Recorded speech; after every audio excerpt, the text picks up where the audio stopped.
So, good morning, Sally. And you have done your homework today, which I is absolutely awesome. do. I get 10 out of 10.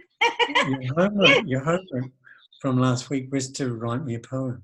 I know. And oh dear, I had a lot of fun doing this. It was really fun, actually, Harry, because as you just asked me, when was the last time you wrote a poem? And I can honestly say I can't remember. It was so long ago. And Right. it's fun because it's leading on from our topic of creativity, and it was just like really Yeah, nice to just sort of. I was on the plane actually going up to Sydney, so I just sat there writing an ode to Harry. yeah, good. I look forward to hearing it. Yeah. Entertained. Alrighty, so I'll try to present this without laughing. Anyway, ode to Harry when Harry met Sally. It was a brief encounter back in Byron Bay when Sally met Harry, but it was just a day. It was later in Hawaii in December. Now that was a time we both remember. It started with a dinner that turned out to be a winner. We sang happy birthday to dear Kate and we quickly became great mates. There have been amazing moments since. Oh yeah, some even make me wince. But Harry's Angels has been a highlight and made our friendships extremely tight. As we work more closely together, we have formed a bond forever. When two people are on the same page, our focus is on our work and not on our wage. Harry is a warm and caring man, and because of this, I'm such a fan. Seed cheating in our wellbeing panel is so much fun. We learn a lot as we get shit done. Harry has always been a fantastic friend, and I know he's got my back to the end. I'm so grateful I found someone like him because now I don't need to go so often to the gym. I totally love my time spent with his daughter and wife. They just add another dimension to my life. The universe works in mysterious ways, and bloody hell, it brings great joy to my days. The work we do is about living a holistic life. It empowers me to keep out of strife. As I live and flow in the present moment, my work and time with Harry is an important component. To have a friend who really gets you is totally awesome, as there are only a few. We both like to be positive and fun, and that's how I reckon life should be done. I highlight each week are Harry's bow ties. He always looks smart and it shows that he tries. At business at breakfast, he's becoming the networking king, and now he's shining so bright and his phone is starting to ring. Harry's work with kids and mums is more than inspiring, and he motivates me with my kids to keep trying. The depth of his knowledge and wisdom is beyond belief, and to work with a brainiac is such a relief. Harry's sense of humour is one of a kind, which is perfect for my demented mind. When I'm feeling down, Harry picks me up and stops my frown. He makes me laugh and even snort. We love bending the rules from what we were taught. I'm so grateful for having met Harry, and that's why I wrote this poem, When Harry Met Sally.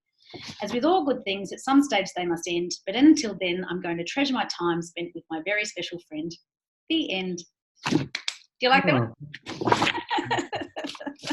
Yours was a bit of a mega poem. I only wrote like stanzas. I had Right? time on my hands. Yeah, good, good. Oh, yes, Sally Estlin is your girl if you'd like to give it a whirl. She'll lift you up with her smile and get you happier for a while. He's trim, taut, and terrific and uses the neuroscientific to lift you out of your tragic and propel you into your magic. Harry, I love it. It's fun, isn't it, doing poems? I encourage everyone to get out there and just write a little bit. I know, I just kept thinking of different elements of you and I kept going and going. Well, how long have I known you? It's been 2 years or 3 years? 2 years. I don't remember you at Byron. That was, I remember, but you had a bow tie on, but that was it. It was just very briefly. So that was did in I the have a, August. yeah, right. Yeah, that was tough day for me, that tough weekend. But it was December that kicked it all off. December 2017, the end of November, in Yeah. Hawaii, On Waikiki. the table with Garth. Yeah. Yeah. All right. So today we're talking about peace. Yes. I've entitled mine, The Highest Happiness is Peace. And it ain't a piece of cake. No, like peace. Oh my goodness, peace, peace, peace. I came at it from a different angle when I first started having a look. Well, first of all, the definition of peace is free from disturbance. Well, that's one definition of it. And, for me, peace is all about calm and tranquility. But when I was looking up stats on peace, it was quite confronting for me because it came up about peaceful countries. And there's a global peace index that's out. And The current most peaceful countries are New Zealand, Portugal, Austria, Denmark, and Iceland. And the least peaceful countries are Afghanistan, Syria, Somalia, South Sudan, Yemen, and Iraq. So, and over the last decade, clearly it's become a less peaceful world with a decline or deterioration in global peace to just over 2%. So, including terrorism and all these other things that are making the world less peaceful on that sort of front. So, there's all different sorts of peace, but that made me quite sad to see, peaceful countries and least peaceful countries. It's, we're very blessed where we live. Thinking of Trump, Thatcher, and Brexit, the whole lot, it's frightening. Yeah, just stress. So it's interesting. There's a concept of negative peace, which is the absence of the things that disrupt you, like violence and fear. Yep. And then there's positive peace, which is, the safety, confidence. Yep. Feeling quiet. I came across some interesting stats too from a Pew Research Centre, and they polled people about how often they felt a feeling of spiritual peace and well-being. 59% said once a week, 15% said once or twice a month, 9% said a couple of times a year. Whoa. And 16% said seldom or never. How much? 16%? That's just giving me goosebumps, because that's just bringing sadness to my heart. So when I poll my clients about what they want, yep, peace always comes up. Yep. Yeah. Hope, relief, and peace are the three things they're looking for. Yeah. And I see many families who are in continual stress. Mm-hmm. I did a little bit of experiment today on LinkedIn. Yeah. This neuroscientist in the States connected with me, and I thought, oh, they look super clever. I'll ask them who inspire them. And she gave me a list of authors. And I looked up one of them, and he's, I forget his name, but I can look it up. But he said, which I didn't know, is the amygdala, so the place in your brain which stores emotions and trauma and shock, yep, reacts 100 times faster than the frontal cortex. 100 times faster? Yeah. Wow. So that's why when you're confronted by a stressor, it's a really good idea to pause. Yeah, yep. Even just for one heartbeat is enough. But if you can take a couple of deep breaths, even better, because that will allow your frontal cortex to kick in. Right. Rather than your amygdala, which will run you into fight and flight. And when you're in fight and flight, it shuts down blood supply to the frontal cortex. Right. Yep. So normally, you can think about 7 thoughts at a time. Yep. That's why phone numbers were 7 digits long. Is that right? Oh, I love it. You've got a wealth of knowledge. But when you're, before we got mobiles, but when you're in fight and flight, that shuts down to 1 or 2. And how often when you're in fight and flight and you panic and you think afterwards, oh, if only I'd thought of saying that. Yeah. But if you'd been calm, you could have thought of that. Yeah. Because it would have been one of your 7 thoughts. I love that, Harry, because with my clients, I always say stop and pause, but I didn't understand how it worked, the workings behind it. But now it makes sense, allowing that, to switch into that frontal cortex. That's amazing, because it's stop, pause, and almost count to 3, and then take that breath, and then make the decision or the choice. Yeah. Because it's a 24/7 world, and it's just constant stress, constant activity. The mind, most of my clients, the mind is overactive. It just never stops. Shutting that mind off. There's things to do, or things you don't want to forget, or, stress, the worry. When we sit... I just got to get a book, because you said that. Okay, for sure.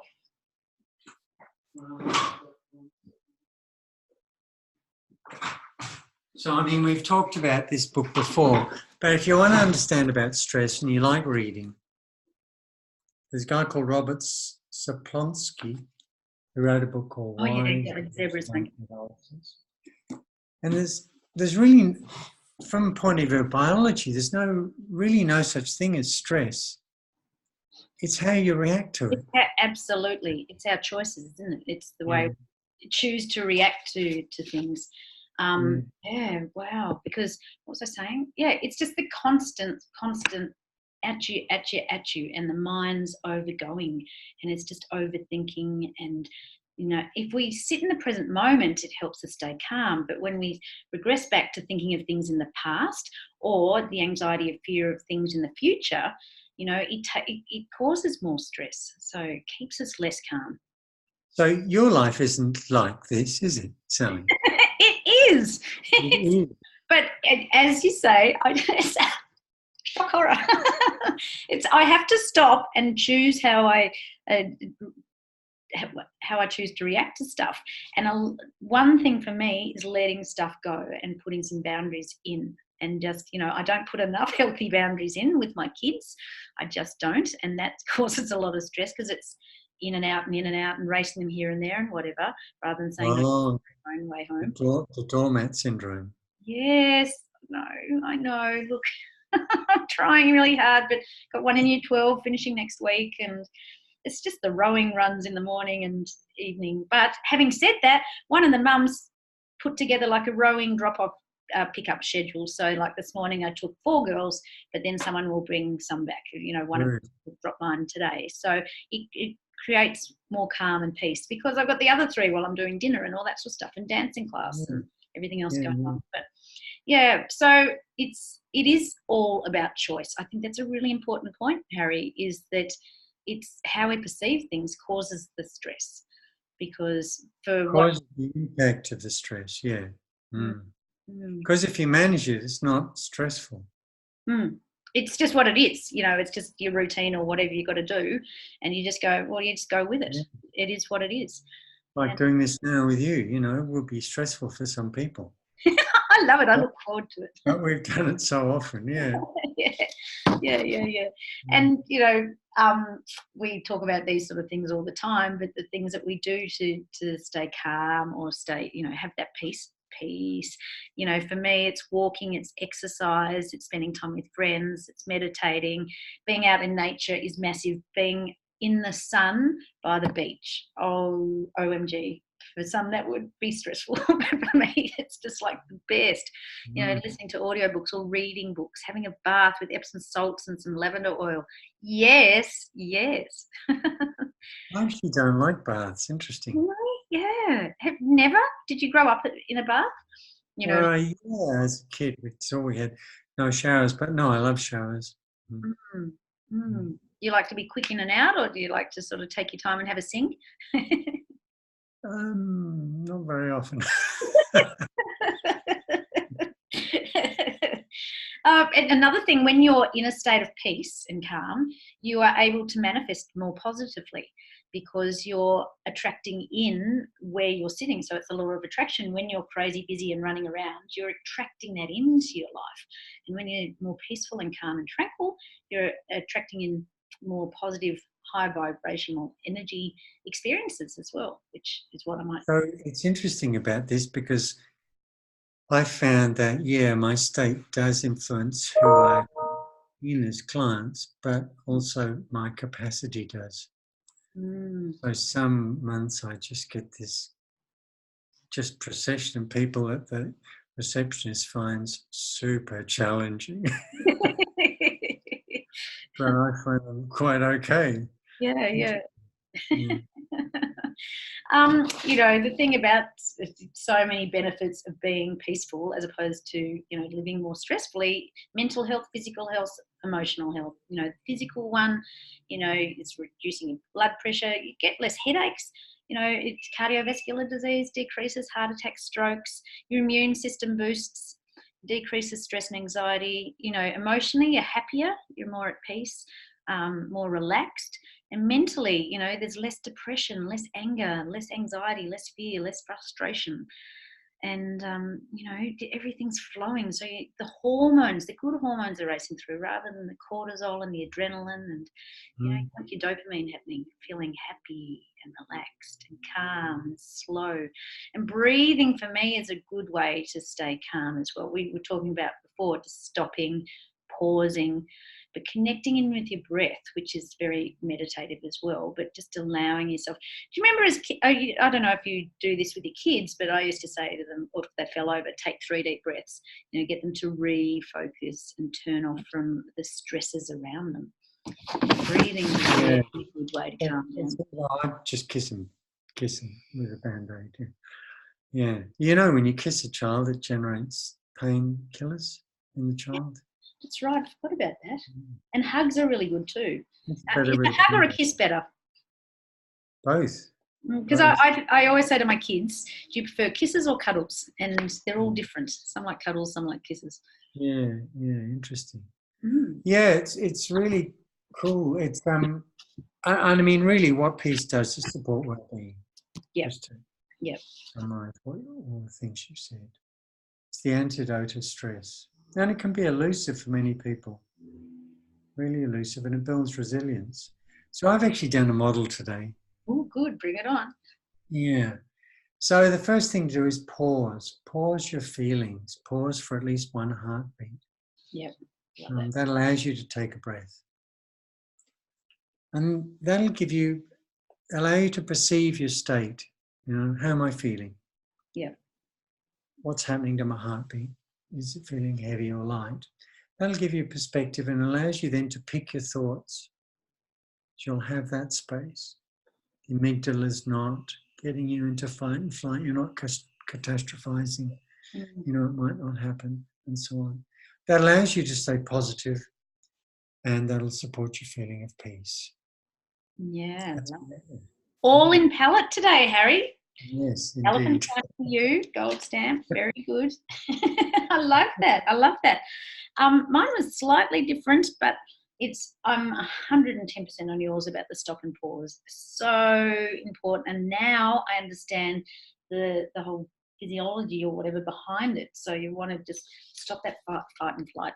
So anyway, the first one was sort of just get into that calm space, like quieten the mind. And then also, I use the word cathartic to stay in palette, but basically release the things, the people, the actions that aren't serving you, that are adding to your stress.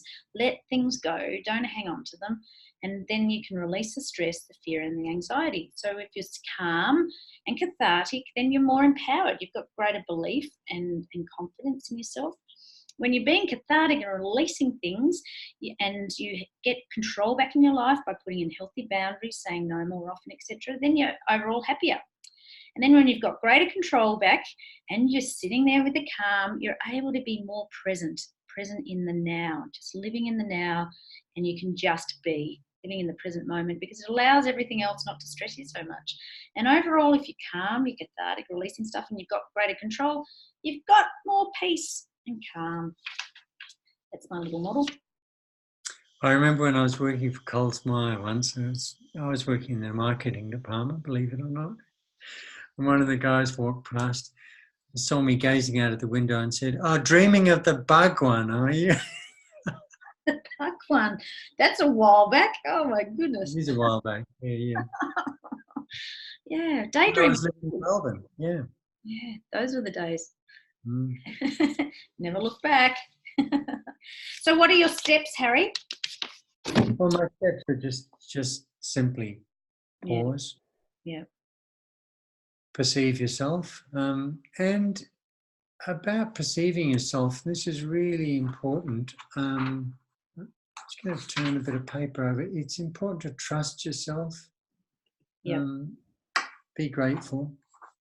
Absolutely. Ask for guidance, and if you've got a spiritual practice, maybe pray, whatever words fits your framework. Forgive yourself. Oh yeah. And then you then have the potential to make a choice. Yeah. You're not just being shoved into a reaction that's emotionally driven. Yeah. I think that's a really good point that you made before. It's all choice. Everything is a choice. How you feel, think, and act. And I say that all the time to my clients. It's your choice, because often we're in autopilot and we just reacting to what's coming at us without stopping and doing that pause. Once again, so important. And then you can choose how to react, or choose, is it really worth stressing about? Like, what's actually going on? Let it go. Let it go. Unless you're a small child, then you don't have that capability. So we looked after the grandkids this weekend. Oh yes, you exhausted? And the younger one always gets wet. So we took him to the bush. I found a remote river, stripped him off because he always gets his clothes wet. So he's playing fine, Yeah. And the water's quite cold. So then he gets dressed again at the end of the trip, and he stands on a rock, and I hear him saying, "Just do it." Oh no. Fell off the rock into the water, completely soaked, and then he just starts screaming, "Ah!" Goes on with that. I just thought it was so funny. I just stood there laughing at him. But a little kid isn't capable of managing that transition to choice. They just react. Yeah. But that's where you can help them to stop and pause, hey? Not really. I just laughed. The next day he thought it was funny. Yeah. Not in the moment, though. Mm-hmm. So, did you have a wet back seat then on the trip home?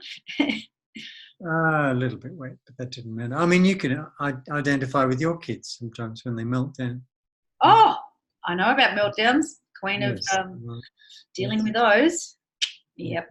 Favorite. You try just laughing? No, that antagonizes. Yeah. Walking away is the best in the end. No, I just stood there and laughed. But if you fall over or hurt yourself, I can't handle when people laugh at me, because it's just a moment, and it's like, when you hit the funny bone and it's not that funny. No, he said, "Just do it," and then fell into the river. It was so funny.